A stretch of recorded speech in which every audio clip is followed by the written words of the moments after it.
السلام علیکم ورحمۃ اللہ وبرکاتہ۔ میں ہوں سید عبدالوہاب شرازی۔ جادو نگری اور جنات کی دنیا ویڈیوز کا یہ سلسلہ ہمارا جاری ہے اور اس سلسلے کی ایک اور ویڈیو لے کر آپ کے سامنے حاضر ہوا ہوں۔ ناظرین، آج کی اس ویڈیو میں ہم استخارے کے حوالے سے بات کریں گے۔ استخارہ کیا ہے، استخارے اور مشورے میں فرق کیا ہے، کیا دوسروں سے استخارہ کروانا جائز ہے، استخارہ کرنے کا صحیح طریقہ کیا ہے، اور استخارے کے غلط اور مروجہ طریقے جو جیلی عاملوں اور جیلی پیروں اور جادوگروں نے عوام کے اندر پھیلا دیے ہیں وہ کیا ہیں۔ ان تمام چیزوں پر اسی طرح آخر میں یہ بھی بات ہم کریں گے کہ مختصر استخارہ، یعنی آپ کے پاس صرف 2 منٹ کا ٹائم ہے اور آپ نے کوئی فیصلہ کرنا ہے تو اس کے لیے 2 منٹ کے اندر انتہائی مختصر استخارہ کیسے کریں گے اور وہ کیا ہے۔ ان تمام چیزوں پر آج کی اس ویڈیو میں ہم بات کریں گے، تو چلیں بسم اللہ کرتے ہیں۔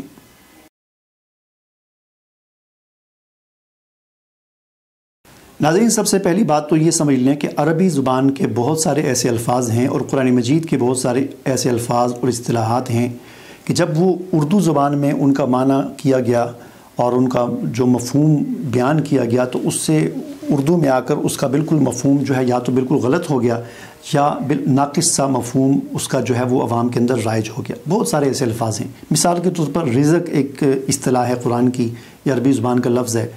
اردو زبان میں جب یہ لفظ آیا تو اردو زبان میں صرف کھانے پینے کی چیزوں کو رزق کہا جاتا ہے، لیکن عربی زبان میں یا قرآن کی اصطلاح کے طور پر یہ لفظ بہت وسیع مفہوم رکھنے والا لفظ ہے۔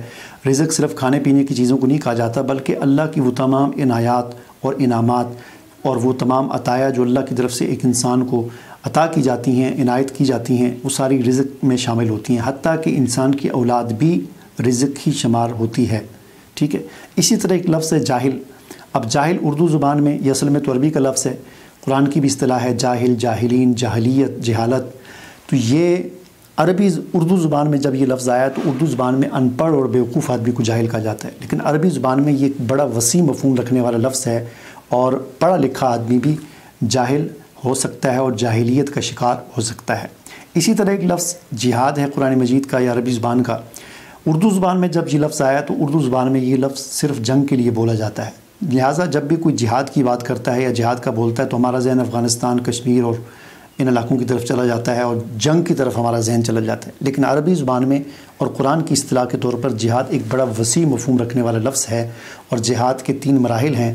پہلا مرحلہ یہ ہے کہ اپنے نفس کے خلاف جہاد کرنا، دوسرا مرحلہ یہ ہے کہ معاشرے کے اندر جو ہے وہ پھیلے ہوئے باطل نظریات اور باطل عقائد اور برائیاں ان کے خلاف جہاد کرنا، اس کو شہادت علی الناس بھی قرآن کی اصطلاح میں کہا جاتا ہے اور دعوت و تبلیغ بھی کہا جاتا ہے۔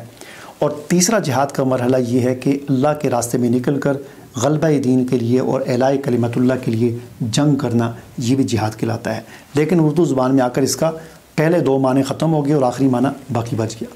اسی طرح نفاق کا لفظ ہے اور بہت سارے الفاظ ہیں۔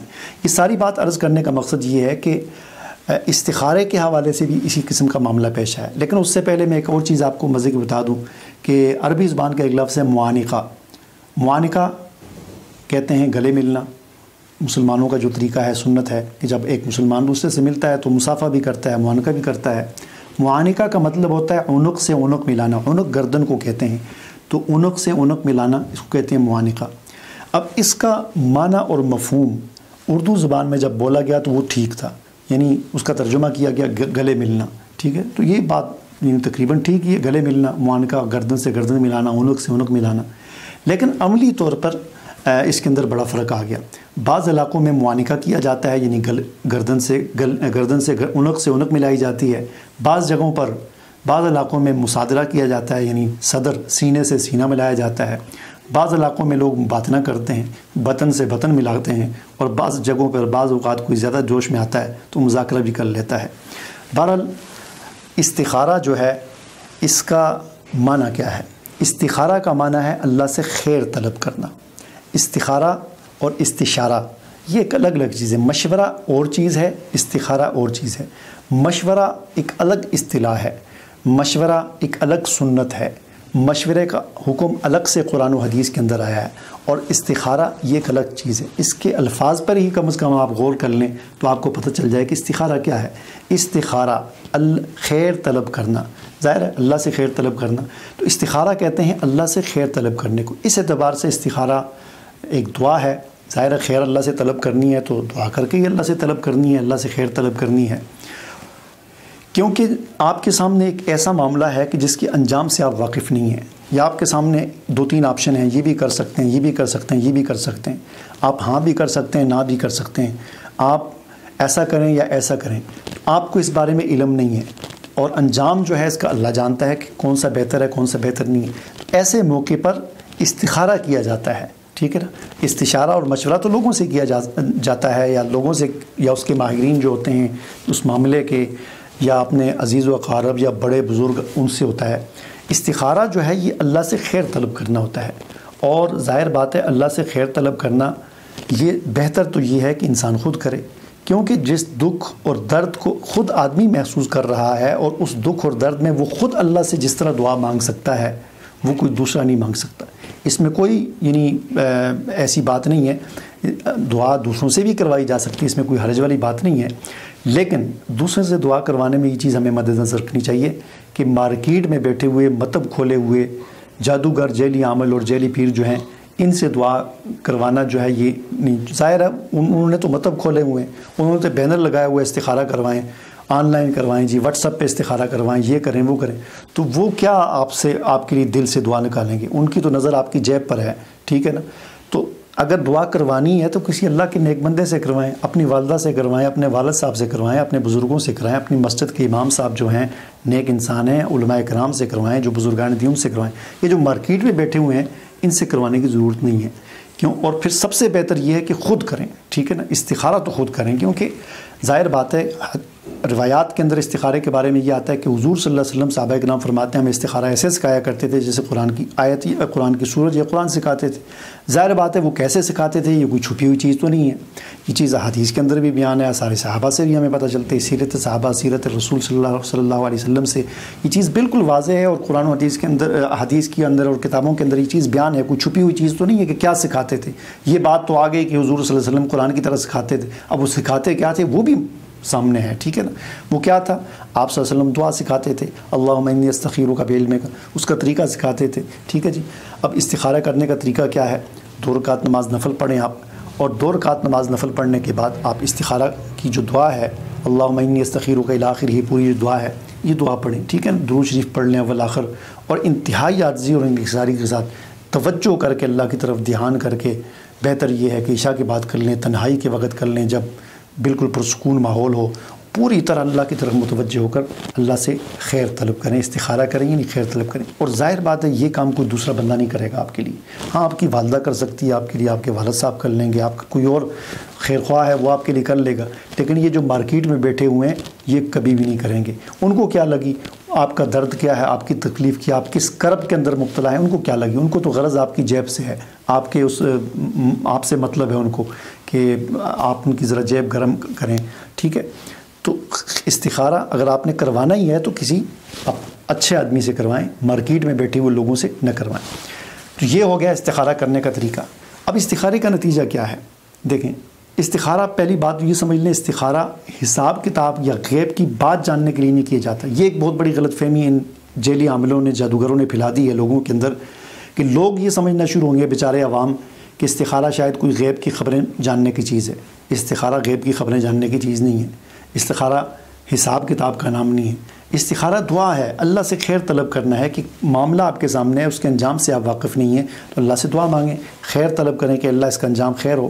جب آپ نے استخارہ کر لیا تو استخارہ کریں، 2 دن کریں، 3 دن کریں، 5 دن کریں، جتنی آپ کی توفیق ہے، جتنا آپ کے پاس وقت ہے آپ کریں، اور پھر اس کو اللہ پر چھوڑ دیں۔ اس کے بعد جس طرف آپ کا دل مائل ہو وہ کام کر لیں۔ اس میں یاد رکھیں خواب کا آنا ضروری نہیں ہے، یہ بھی غلط چیز لوگوں کے اندر مشہور ہو گئی ہے کہ استخارہ کیا اور خواب آ گئی۔ بھائی خواب آپ کو کیا پتہ کس طرح کی خواب ہے؟ ہو سکتا ہے آپ نے گوبھی کھائی ہو اور وہ اس کی گیس جو ہے وہ آپ کے دماغ کو چڑھ گئی ہو، کوئی دال آپ نے کھائی ہو، کوئی اور ایسی چیز ہو، یا دن کو کوئی حادثہ آپ کے ساتھ پیش آیا ہے، یا کوئی دکھ ہوا ہے، یا بہت زیادہ دن کو آپ خوش ہوئے، رات کو خوشی آپ کو دن کو محسوس ہوئی ہے، رات کو آپ کو اچھی خواب آ گئی، یا دن کو آپ کو کوئی تکلیف ہوئی تھی، رات کو بری خواب آ گئی، یا آپ کو زور کا پیشاب آیا ہوا اور ادھر سے خواب میں آپ کو چیزیں ڈرا رہی ہیں۔ تو خواب کی کوئی اس قسم کی یعنی پہچان نہیں ہو سکتی آج کل کے دور میں، نہ تو یوسف علیہ السلام کی طرح اور نہ علامہ ابن سیرین کی طرح کوئی خواب کی تعبیر بتانے والا آج کل کوئی ماہر موجود ہے، اس لیے ان خوابوں کے چکروں میں نہ پڑیں۔ آپ استخارہ کریں، اللہ سے خیر طلب کریں، جتنی آپ کو توفیق ہے 3 دن کریں، 5 دن کریں، 7 دن کریں، اور معاملے کو اللہ پر چھوڑ دیں۔ توکل علی اللہ کر جس طرف آپ کا دل مائل ہو وہ کام کر لیں۔ اگر آپ کے حق میں وہ بہتر ہوا، جیسا کہ استخارے کی دعا میں ہے، اگر آپ کے حق میں بہتر ہوا تو اللہ آسانی کر دیں گے اور ہو جائے گا، نہ بہتر ہوا تو اللہ تعالیٰ کوئی رکاوٹ ڈال دیں گے۔ تو یہی توکل ہے، یہی بھروسہ ہے اللہ کی ذات پر، اور یہی استخارہ کرنے کا طریقہ ہے۔ باقی مارکیٹ میں جو غلط طریقے رائج ہیں کہ جی استخارے کو بعض لوگ مشورہ کہتے ہیں، بعض لوگوں نے استخارے کو غیب کی باتیں جاننے کا ذریعہ بنا دیا، بعض لوگ استخارے کو حساب کتاب انہوں نے قرار دے دیا۔ اب مجھے بھی میسج آتے رہتے ہیں، جی میرا نام یہ ہے، میری والدہ کا نام یہ ہے، ذرا استخارہ کر کے بتائیں میرے ساتھ کیا مسئلہ ہے۔ او بھائی میں کیسے بتاؤں؟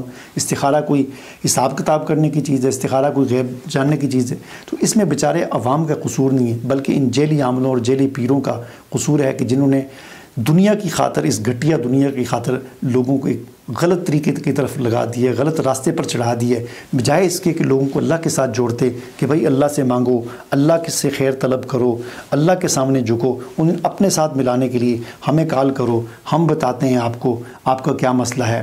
اور پھر وہ اس طرح بتا رہے ہوتے ہیں بڑے اعتماد کے ساتھ جیسے پوری کائنات کے غیب کا علم ان کے پاس ہے اور سب کو یہ جاننے والے ہیں۔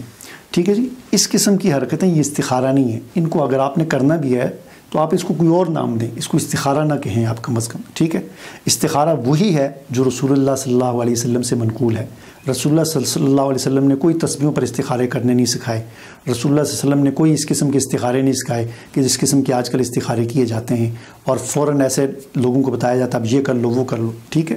تو یہ چیزیں سب من گھڑت ہیں۔ آخر میں اب اس بات کی طرف آتے ہیں کہ مختصر استخارہ کیا ہے، کیونکہ بعض اوقات اس قسم کی صورتحال کا آدمی کو سامنا ہوتا ہے کہ آدمی کے پاس 1-2 منٹ کا ٹائم ہے، بندہ سر پہ کھڑا کہتا ہے بھائی بتاؤ مجھے ہاں کرو یا نہ کرو، ہاں جی، اور بتاؤ تم نے یہ کرنا ہے یا وہ کرنا ہے۔ تو یہ 1-2 منٹ میں آپ نے فیصلہ کرنا ہے، اور اس میں آپ اٹھ کے جا نہیں سکتے، آپ 2 رکعت نفل نہیں پڑھ سکتے، آپ کے پاس زیادہ ٹائم نہیں ہے، اور ابھی بیٹھے بیٹھے آپ نے کوئی فیصلہ کرنا ہے۔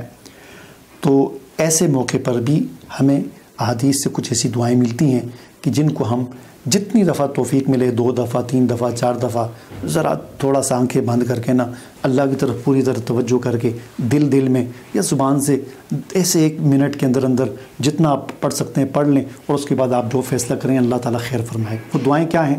2-3 دعائیں ہیں مختصر سی۔ اللہم خیر لی واختر لی، اللہم خیر لی واختر لی، اللہم خیر لی واختر لی۔ دوسری ہے اللہم الہمنی رشدی، اللہم الہمنی رشدی، اللہم الہمنی رشدی۔ تیسری ہے اللہم اہدنی وسددنی، اللہم اہدنی وسددنی، اللہم اہدنی وسددنی۔ یہ 2-3 دعائیں ہیں، جتنا آپ پڑھ سکتے ہیں 1-2 منٹ کے اندر پڑھیں، اور اس کے بعد اللہ پر توکل کر کے جو فیصلہ ہے آپ کر لیں۔ تو یہ انتہائی مختصر استخارہ ہے، انشاءاللہ اللہ تعالیٰ خیر والا معاملہ فرمائے گا۔ مجھے امید ہے کہ اس ویڈیو میں جو کچھ میں نے آپ کو سمجھایا ہے وہ آپ کو اچھی طرح سمجھ آ گیا ہوگا۔ پھر بھی اگر آپ کو سمجھ نہیں آیا تو آپ کمنٹ کر کے یا واٹس ایپ پر سوال کر کے مجھ سے پوچھ سکتے ہیں، انشاءاللہ میں پوری طرح آپ کی رہنمائی کرنے کی کوشش کروں گا۔ مجھے اجازت دیجیے، اللہ حافظ۔